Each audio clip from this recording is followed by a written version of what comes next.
तव कथामृतं तप्तजीवनं वैरिणं कल्मषापनं श्रवणमङ्गलं श्रीमदाततं भूपे किमन्ति ये पुरिता जना। पंचम परिच्छेद तृतीय दर्शन। सर्वभूतास्थं आत्मानं सर्वभूतानि चात्मनि ईक्षते योगयुक्तात्मा सर्वत्र समदर्शनः। गीता ষষ্ঠ অধ্যায় 29 শ্লোক। আমরা শ্রী রামকৃষ্ণ কথামৃত এই বই নিয়ে বসেছি। সপ্তাহে একদিন আমরা এই বই থেকে একটু পাঠ আলোচনার মধ্যে রাখি। আমরা বইটি আমরা প্রথম থেকে শুরু করেছি, কয়েকটি পাতা নিয়ে গেছি। এই বই সত্যি আলোর দিকে নিয়ে যায়, এই বই সত্যের দিকে নিয়ে যায়, এই বই অমৃতত্বের পথে নিয়ে যায়। একটি অসাধারণ বই। এটা বই নয়, অমৃত। কথা একবার অমৃতে ঝরে পড়ছে। যাদের সৌভাগ্য হয়েছে তারা ঠাকুরের সান্নিধ্যে এসে এই কথাগুলো শুনতেন, তাদের জীবনে পরম প্রাপ্তি হয়েছিল। আবার পরবর্তীকালেও এই বই যখন প্রকাশিত হয় তখন হট কেকের মতো এই বই বিক্রি হয়েছে এবং বহু মানুষের ভিতরে ধর্মভাবকে যথাযথ জাগ্রত করে দিয়েছে। ভারত আত্মার মূর্ত প্রতীক হচ্ছে শ্রী রামকৃষ্ণ। ভারত আত্মার মূর্ত প্রতীক। আমরা মানুষটিকে এমনি দেখি, মানুষটি সাধারণের মতো নয়, অসাধারণ। যত যত অবতার পৃথিবীতে এসেছেন তার সমষ্টি স্বরূপ তিনি, কিন্তু তাকে বোঝার উপায় নেই।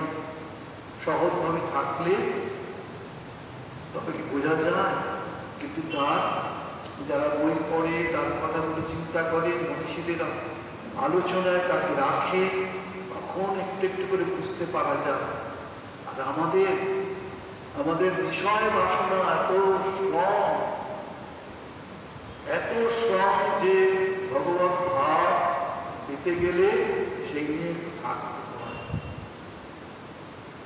আমাদের মতো বহু সন্ন্যাস যারা রামকৃষ্ণ মঠ মিশনে যোগদান করেছিলেন বা করেছেন বা ভবিষ্যতে করবেন, এই বই কিন্তু তাদের কাছে একটি অনবদ্য বই। এই বইতে তারা তাদের স্বরূপকে বোঝার সুযোগ পায়। তারা নিজেকে চিনতে পারে, জানতে পারে আমার জীবনের উদ্দেশ্য কি হওয়া উচিত, এটা তাদের কাছে একটু একটু করে ক্লিয়ার করে দেয়। মাস্টার যিনি এই বই লিখেছেন, এই ছোট খণ্ডেও পাওয়া যায়, দুটো খণ্ডেও পাওয়া যায়, এক খণ্ডেও পাওয়া যায়। আমাদের গৃহে তো অনেক কিছুই থাকে, টিভি থাকে, মোবাইল থাকে, আরো নানা রকম। ছোট্ট একটা খণ্ড বাড়িতে রাখলে, এই বই একটু একটু করে উল্টালে, তাহলে আমরা আমাদের জীবনের প্রকৃত স্বরূপের সন্ধান একটু একটু করে পেয়েও যাব। মাস্টার তখন বরানগরের ভগিনীর বাড়িতে ছিলেন। তিনি চেয়েছিলেন সুইসাইড করতে, সংসারের জ্বালা। কিন্তু যেভাবেই হোক ঠাকুরের দর্শন হয়ে যাওয়ার পর তার জীবনে পূর্ণতা তিনি অনুভব করছে। আমরা সবাই মানুষ, কিন্তু দেখুন এর মধ্যেই থেকে থেকে কেউ হয়তো বিশেষ থেকে বিশেষ পারদর্শী হল। কেউ শিক্ষকতার জীবনে, কেউ ডাক্তারের জীবনে, কেউ ইঞ্জিনিয়ারের জীবনে, কেউ সংসারের জীবনে, এক একটা জায়গায় এক একজন কেউ এই নিজেকে স্থাপন করতে পারে। বাবা বড় হয় বলছি, মাস্টার শিক্ষকতার জীবনে ছিলেন, খুব ভালো স্টুডেন্ট ছিলেন। আমি যেটা বলতে চাই সেটা হলো সংস্কারের ফলে তিনি এই ভগবান শ্রী রামকৃষ্ণের কাছে এসেছিলেন। আমি কদিন আগে বলছিলাম স্বামীজির লেখায় যে 10,000 বছরেও ঠাকুরের মতো এরকম একটা মানুষকে পাওয়া যায় না সন্দেহ। আমরা কত সৌভাগ্য, এবং ঠাকুর এসেছেন বলেই স্বামীজিকে আমরা পেয়েছি। স্বামীজিকে পেয়েছি, শুধু তাই নয়, শ্রীমা সারদা দেবীকে পেয়েছি। সারদা দেবীকেও পেয়েছি তা নয়, ঠাকুরের সন্তানদের পেয়েছি, মায়ের সন্তানদের পেয়েছি। আমাদের জীবন ধন্য যে ভারতবর্ষের মাটি আরো ধন্য হয়েছে। বলছে যে ঠাকুর শ্রীরামকৃষ্ণকে দর্শন করা অব্দি সর্বক্ষণ তাহারই চিন্তা। মাস্টার দেখেই ঠাকুরকে দর্শন করে তার মনের মধ্যে একটা, আমি যে বলছিলাম সংস্কার, মাস্টার বলেছেন তো, কি বলেছেন? তোমাকে মহাপ্রভুর সংকীর্তন দলের মধ্যে দেখেছি। কোথায় দেখেছেন? সংকীর্তন দলের দেখার ইচ্ছা ছিল শ্রীরামকৃষ্ণ তার ঘরের বারান্দা থেকে, সেখানেই দেখেছেন মহাপ্রভু, নিত্যানন্দ, অদ্বৈতাচার্যদের এই দলের সঙ্গে এই মাস্টারমশাইও ছিলেন। আরো একজনকে তিনি দেখেছিলেন, তিনি হলেন বলরাম বসু মহাশয়, কলকাতায় তাদের বাড়ি ছিল। তিনিও আসতেন ঠাকুরের কাছে, সর্বদাই যেন সেই আনন্দময় মূর্তি দেখিতে, যেন তার সেই অমৃতময় কথা শুনিতেছে, ভাইব্রেট করছে তার জীবনে, ভাইব্রেট। শ্রীরামকৃষ্ণ যে সে মানুষ নয় তো। নরেন্দ্রনাথের কথা আপনারা জানেন, নরেন্দ্রনাথ ঠাকুরের কাছে ওই 18-19 বছর বয়সে এসেছে। তা ঠাকুরকে গান শুনিয়েছে, কি গান? মন চলো নিজ নিকেতন। ঠাকুর তাকে দেখে কাঁদছে, এত দেরি করে তোমাকে আসতে হয়। এই দেখুন পূর্বজন্মের সংস্কার ঠাকুর দেখে। আর দেখছেন কি চোখ, যেন বড় বড় চোখ, আর যেন মনটা সম্পূর্ণ অন্তর্দৃষ্টি। তারপরে তাকে বলছেন, কি বলছেন? জানি প্রভু তুমি সেই পুরাতন নরক, জীবের দুর্গতি মোচন করছে, এবার তোমার আগমন। দেখুন, দেখা মাত্রই বুঝতে পারতেন কার কিরকম অবস্থা। তারপর কি বলছেন? বলছেন যে ভাবিতে লাগলেন, মাস্টারমশাই ভাবছেন এই দরিদ্র ব্রাহ্মণ কিরূপে এই সব গভীর তত্ত্ব অনুসন্ধান করে জানিলেন। এই তো 64 কলা তন্ত্রের সাধন সিদ্ধি সাধন করেই তো কষ্ট, আমরা তো ভাবতেই পারি না। কিন্তু শ্রীরামকৃষ্ণদেব এই তন্ত্র সাধনাও সিদ্ধি লাভ করেছিলেন ভৈরবী ব্রাহ্মণীর কাছে। ভৈরবী ব্রাহ্মণীর কাছে তিনি জেনেছিলেন, শিখেছিলেন। ভৈরবী ব্রাহ্মণী তাকে দেখে স্বয়ং গৌরাঙ্গ অবতার পৃথিবীতে অবতীর্ণ হয়েছেন, এটা তার মনে হয়েছে। তিনি পণ্ডিতদের বললেন, ডাকো পণ্ডিত সমাজকে, ডাকো, আমি প্রমাণ করে দেবো তিনি অবতার। বড় বড় পণ্ডিত সেখানে এলেন। ভৈরবী ব্রাহ্মণী এই বইয়ের পাতা দেখে তার অনুভূতি বা কথাগুলো সব শোনালেন এবং ঠাকুরের জীবনেও দেখালেন। সবাই স্বীকার করতে বাধ্য হলেন সেই অবতার পৃথিবীতে আবার কৃপা করেও জন্মগ্রহণ করেছে।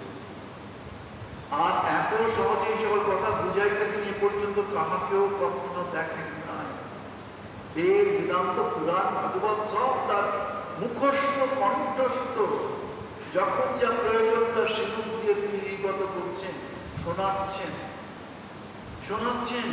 কত রকমের মানুষ আসতেন, তার দরজা খোলা ছিল। মাত্র 5-7 মিনিট তিনি রেস্ট নিতেন, বাকি সময় দরজা খোলা, যে কেউ যে কোনো সময় এসে হাজির হতেন। আর ভগবান শ্রীরামকৃষ্ণ এসেছেন মানুষের কল্যাণে, মানুষের কল্যাণে তিনি পৃথিবীতে অবতীর্ণ হয়েছেন। তাই চেষ্টা করতেন একটু আধার পেলেই সেখানে চেতনা দ্বারা তার চৈতন্য সত্তা জাগরণ করার চেষ্টা করতেন। মাস্টারমশাই কিন্তু অনেক পড়া আছে, বুদ্ধের জীবনী ভালো করে পড়া আছে, উপদেশ পড়া আছে, মহাপ্রভু পড়া আছে, জিসাস ক্রাইস্টের পড়া আছে। কি নেই? ভগবানের কথা যিনি লিখবেন তিনি তো মূর্খ হলে চলবেন না। কতজন তো চেষ্টা করেছেন এই ঠাকুরের কথাগুলি একটু লেখার জন্য, কিন্তু ঠাকুর বলেছেন ওর জন্য মানুষ আছে।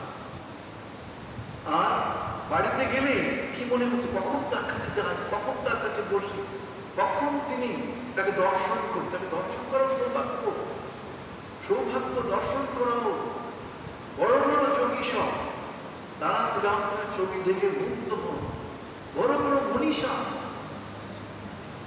মনীষী তারাও পর্যন্ত শ্রীরামকৃষ্ণের বই পড়ে শ্রীরামের কথা শুনে তাদেরও মনে হয়েছিল যে বর্তমান জীবনের পথ হচ্ছে কি, বর্তমান যুগের একমাত্র পথ হচ্ছে শ্রীরামকৃষ্ণ দর্শন।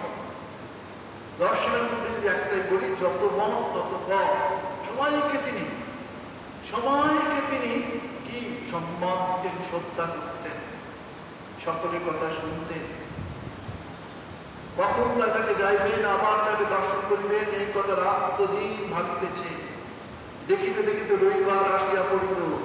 মাস্টারমশাই স্কুলের চাকরি তো, সব সংসারের মানুষ তিনি, আরো অনেক কিছু সামলাতে হতো। যখন ছুটি চাটা পেতেন আসতেন, বিশেষত রবিবার। সেই জন্য আমরা বলি কথামৃত কমপ্লিট না, আমরা কথামৃতের সঙ্গে আমরা বলি ঠাকুরের যে সন্তান তারা এসেছেন তাদের কথা বড়।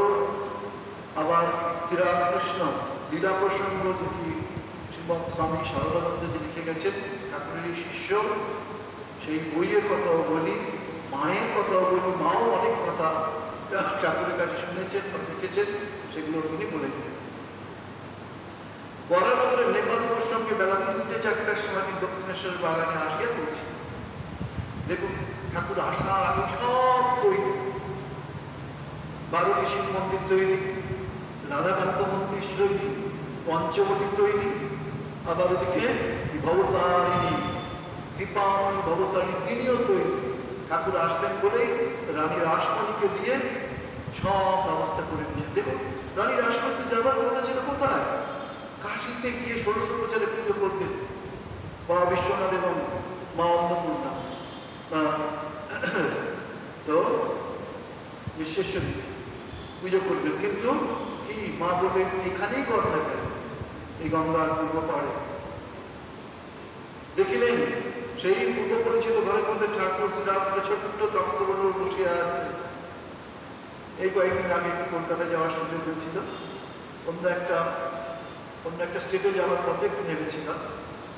তো এখন তো ঘরে সবাই সুযোগ পায় না।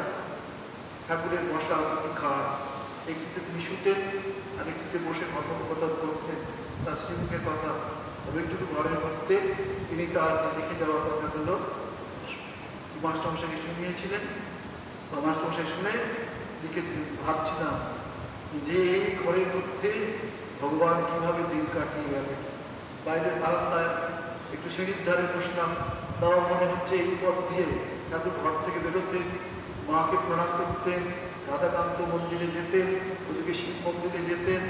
কত কত দিন তিনি ওখানে ছিলেন এবং কিভাবে তার জীবন কেটে গিয়েছিলেন। শুধু বলেছিলেন শরীর যাওয়ার আগে কি হাটে হাড়ি ভেঙে দিয়ে যাব। কে, তার স্বরূপ কি, কি জন্য তিনি পৃথিবীতে এসেছেন, এই সব পরিষ্কার করে যাওয়ার জন্যই বলেছিলেন হাটে হাড়ি ভেঙে দিল। তাই না, স্পর্শ মাত্র, চিন্তা মাত্র, ইচ্ছা মাত্র তিনি যাকে খুশি তাকে মুক্তি দান করতে পারতেন। এক ঘর লোক আমরা পড়ে যাই, এক ঘর লোক কিন্তু নিস্তব্ধ একটা নিরক্ষর মানুষ, পূজারী মানুষ, ভালো করে এটিকেটও জানেন না, তার কাছে এরকম বড় বড় সব মানুষরা বসে আছে, কথা শুনছে না, মুক্ত হচ্ছে যে কি কথা বেরোচ্ছে, যেদিক থেকেই তাকান না কেন।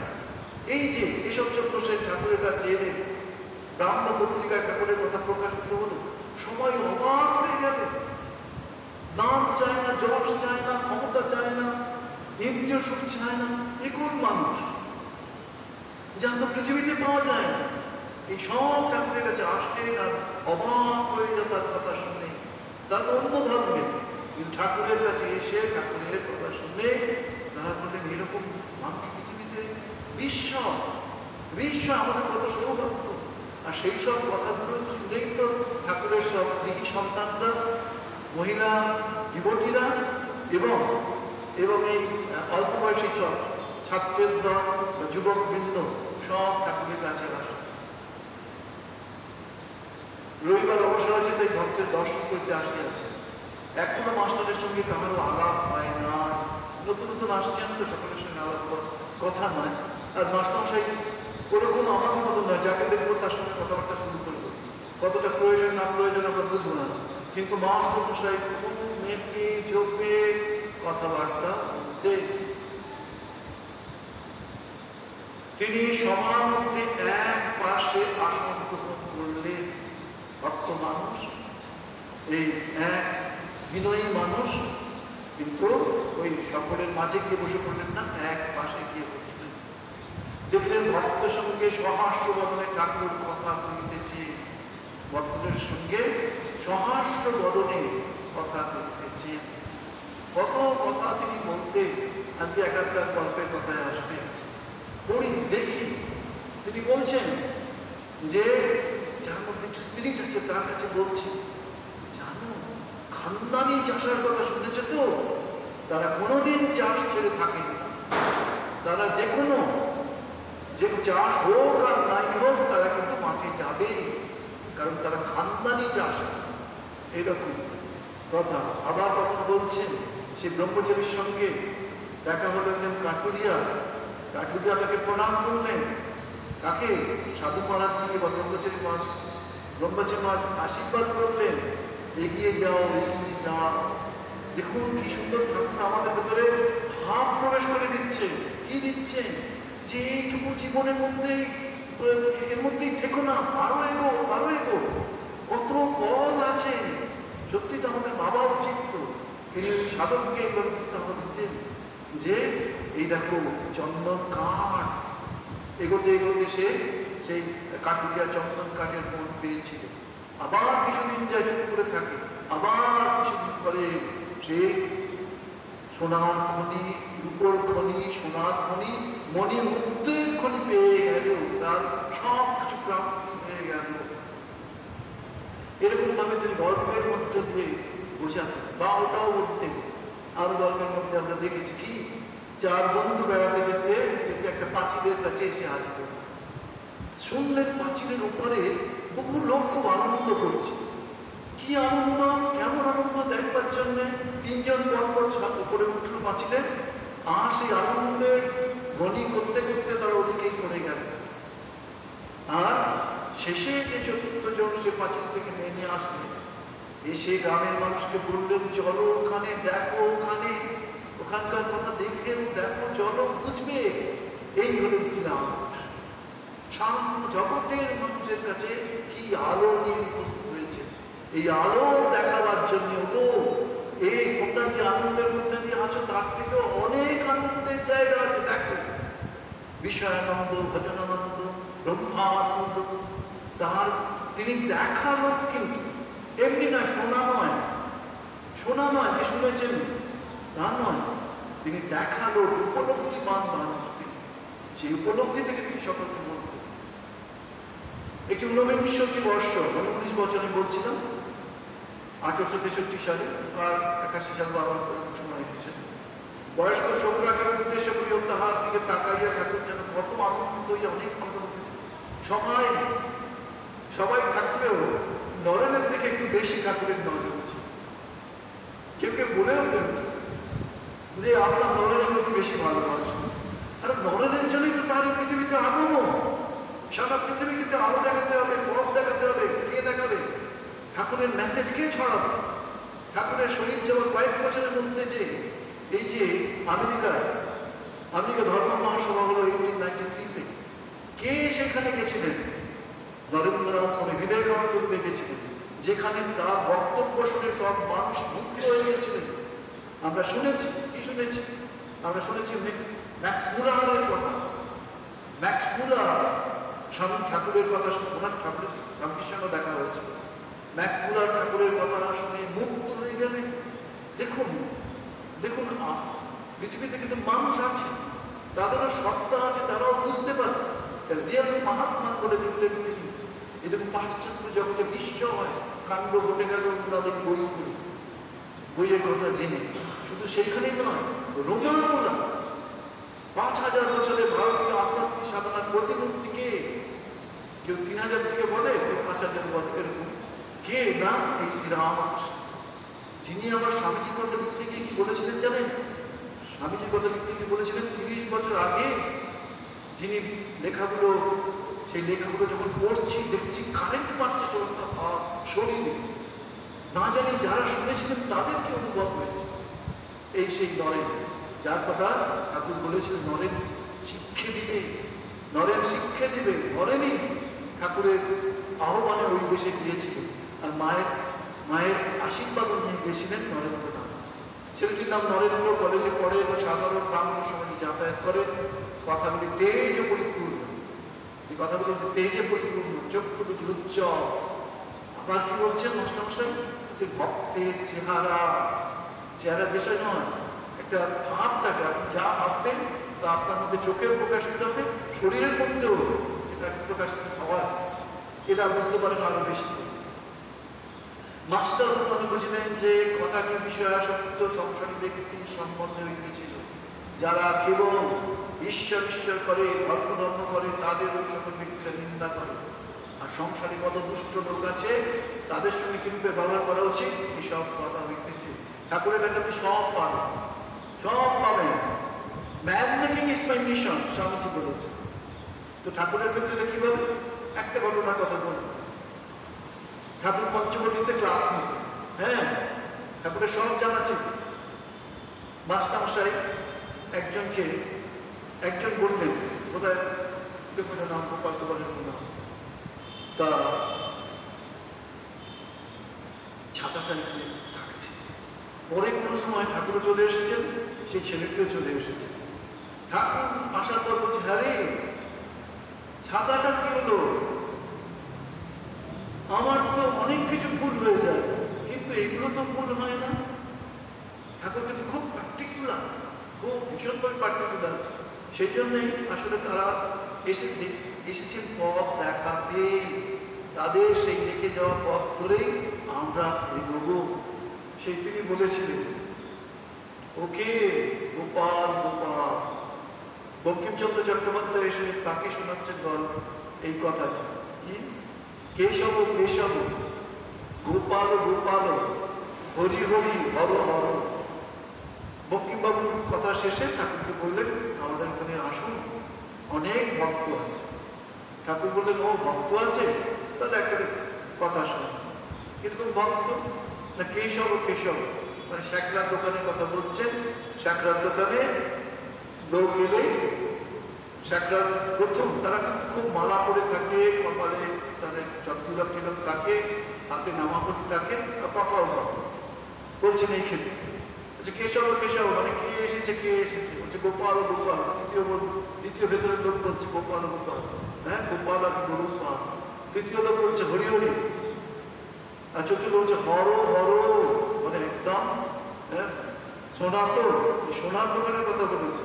সবাই একেবারে পাঠ্যভাষায় এসে পড়ে। এরকম ঠাকুরের কিছু অনেক কিছু।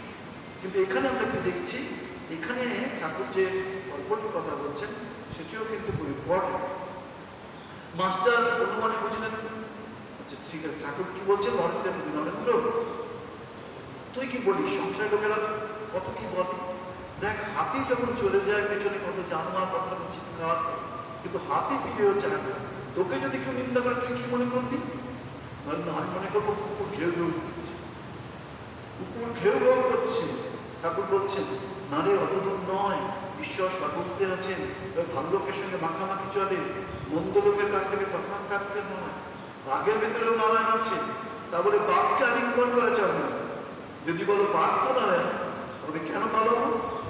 তার উত্তর, যারা বলছে পালিয়ে এসো তারাও নারায়ণ, তাদের কথা কেন না শুনি। এরকম সব গল্প আছে। তো আমরা দেখি যে কখনো কখনো এরকম একটি মানুষ পৃথিবীতে অবতরণ করে, মানুষের মতোই দেখতে শুনতে। কিন্তু যখন তারা আসেন, যখন অনেক কিছু এলোমেলো হয়ে যায়, মানুষ পথ হারিয়ে ফেলে, ভুল হয়ে যায় যে কোনটা ন্যায়, কোনটা অন্যায়, কোনটা ভালো, কোনটা মন্দ, কোনটা শ্রেয়, কোনটা প্রেয়। শাশ্বত যেসব মূল্যবোধ সেগুলো মানুষ হারিয়ে ফেলে। দয়া, ক্ষমা, ভালোবাসা, করুণা, অংশীলতা, পবিত্রতা, নিরবধিকতা, স্বার্থ শূন্যতা, শাশ্বত যেসব মূল্যবোধ সেগুলো মানুষ হারিয়ে ফেলে। সত্যের শক্তিতে, ধর্মের শক্তিতে মানুষ আস্থা হারিয়ে ফেলে। একটা আত্মবিশ্বাস দিয়ে এসে মানুষ সমাজ গ্রাস করে। আত্মবিশ্বাস এরকম যখন হয়, মানুষ যখন নিজের শক্তিতে নিজে রক্ষা করতে পারে না, হিন্দুরা বলছে বিশ্বাস করে কি, তো ভগবান স্বয়ং আবির্ভূত হন মানুষকে পথ দেখাতে, মানুষকে পথ দেখাতে আবির্ভূত হন। এভাবে হিন্দুদের বিশ্বাস, এভাবেই ভগবান এসেছেন বারবার যুগের প্রয়োজন। আমরা গীতায় দেখি, যদা যদাই ধর্মস্ব গ্লানির্ভবতি ভারত অভ্যুত্থান আমাদের নষ্ট তারা মানুষের জন্য। যখন ধর্মের গ্লানি হয়, অধর্মের উত্থান হয়, মানুষ সত্যপথ থেকে বিচ্যুত হয়, তখনই আমি নরদেহ ধারণ করে অবতীর্ণ হই আবার। এই কথা বলেছে। শুধু এই কথা নয়, পরের লাইনে বলছেন কি, পরিত্রাণায় সাধুনাম বিনাশায় চ দুষ্কৃতম ধর্ম সংস্থাপনায় সম্ভবামী ঝুলিয়ে ঝুলিয়ে।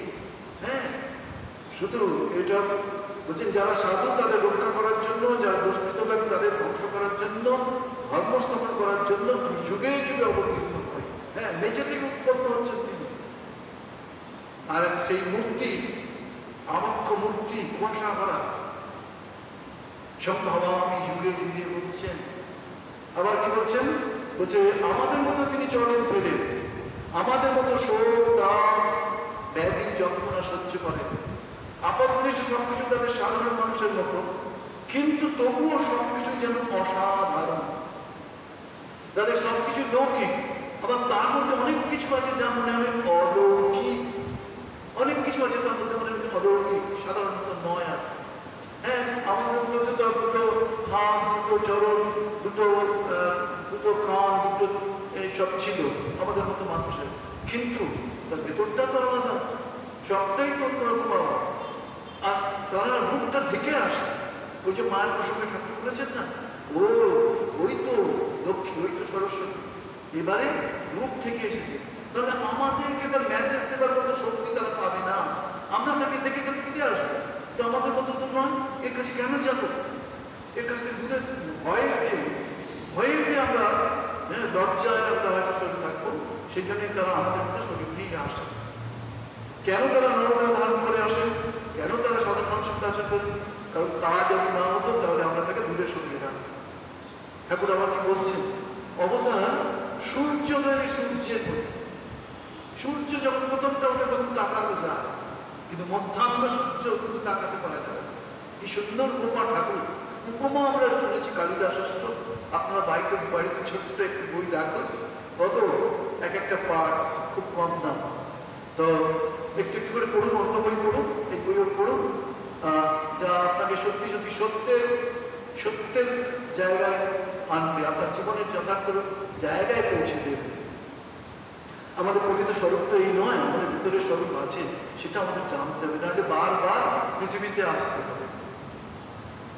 বলছেন যে মধ্যাহ্ন সূর্যের দিকে তাকাতে পারি না, অবতার মানুষের কাছে একটু নরম ভাব ধরে আসে, শক্তি আবৃত করে আমাদের জন্য, আমাদের প্রয়োজনে তিনি অবতীর্ণ হয়। তাই আমাদের সকলের মধ্যে আমাদের মতো করে তিনি থাকেন, আমাদের সকলকে কাছে টেনে নেন। সত্যি তিনি যদি কাছে টেনে না নিতেন, নরের রাখাল, তারক, শরৎ, গিরিশ মাস্টার থেকে আরম্ভ করে সব ভক্তদের, তাহলে আজকে আমাদের ঠাকুরের এই ভাবকে আমরা পেতাম, গভীর ভাব। বলছেন কি তারপরে বলছেন তারপরে এইসব টেনে নেন, তার শক্তি দিয়ে যান, তারপরে একটা সময় তিনি অদৃশ্য হয়ে যান তিনি আমাদের কাছে। আমরা চমকে উঠি, হঠাৎ যেন আবিষ্কার করি যে তিনি আমাদের এমন কিছু দিয়ে গেছেন যা আমাদের ছিল না। কি ছিল না? প্রেমের কথা, প্রেম ছিল না, পবিত্রতা ছিল না, ত্যাগ, বৈরাগ্য, ভক্তি, বিবেক, এইগুলো আমরা বইয়ে পড়েছি, কিন্তু জীবনে দেখিনি। কারণ আমরা শ্রীরামকৃষ্ণের মধ্যে সেগুলো দেখেছি। অবতার প্রসঙ্গ একটা সুন্দর শ্লোক আছে, সেটা এরকম: অবতারা হ্যাসংখ্যেয় হরে সত্য নিষে সত্য নিধের বিজা যথাবিদাসীন কুল্যা সরস্বস্য।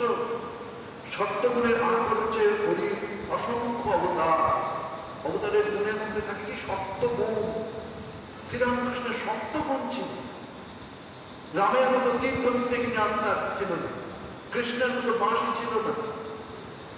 এই সত্যগুণের যে কোয়ালিটিগুলো, সেই হিংসা, সত্য, পবিত্রতা, ঈশ্বরোন্মুখতা, প্রেম, সব এইগুলো কিন্তু তার মধ্যে সব।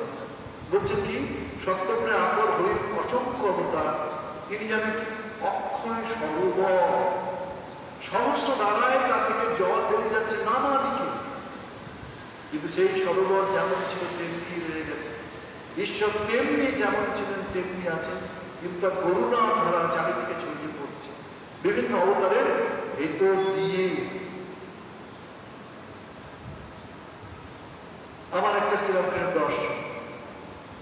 দর্শন না তিনি নরেনকে বলেছেন, নরেন যখন তার চরণ সেবা করছেন, ঠাকুর তার কথাগুলো বলে যাচ্ছেন, নরেনকে দায়িত্ব নিতে হবে, তাকে সকলে লিডার হতে হবে, কিভাবে জীবনযাপন করবে, কিভাবে চলবে, সেই সব কথা যখন বলছেন, একদিন হঠাৎ নরেনের মধ্যে মনে হয়েছে, আচ্ছা এনার ভিতরে দেখছি এত কষ্ট হচ্ছে, এখন যদি উনি বলেন উনি কে, তাহলেই আমি স্বীকার করবো। হঠাৎ ঠাকুরের ভেতর থেকে বেরিয়ে এলো কি, যে রাম যে কৃষ্ণ সেই রানী রামকৃষ্ণ, তবে তোর বেদান্তের দিক থেকে নয়, বেদান্ত নাম রূপের বাইরে।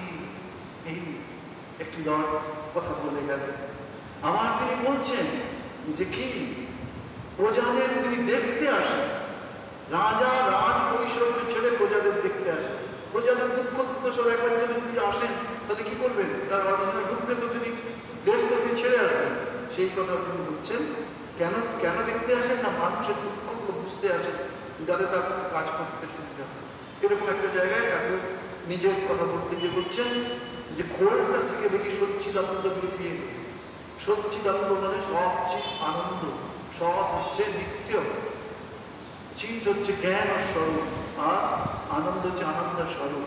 এই শরীরটাকে ওই সচ্চিদানন্দ বলে। বেরিয়ে এসে বললেন, আমি যুগে যুগে অবতার দেখলাম কি পূর্ণ অবতার, তবে সত্যগুণের ঐশ্বর্য, সত্যগুণের ঐশ্বর্যের কথা বলছেন।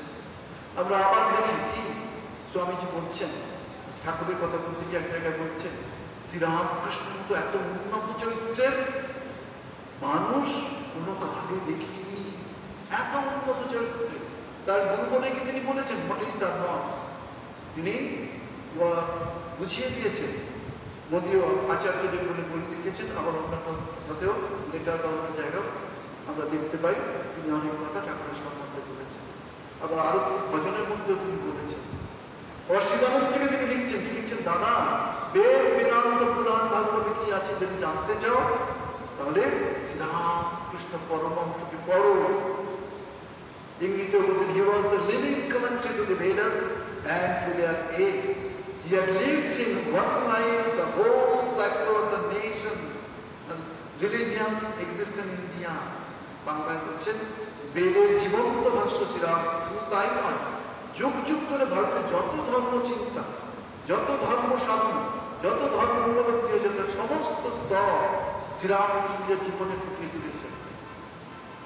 রামকৃষ্ণ থেকে লিখছেন, ভারতে যত ধর্ম চিন্তা হয়েছে তিনি হচ্ছেন তার ঘনীভূত মুখ।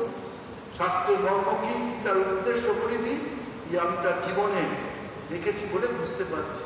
কাশীর একজন প্রমোদ দাস মিত্রকে তিনি চিঠি লিখেছিলেন।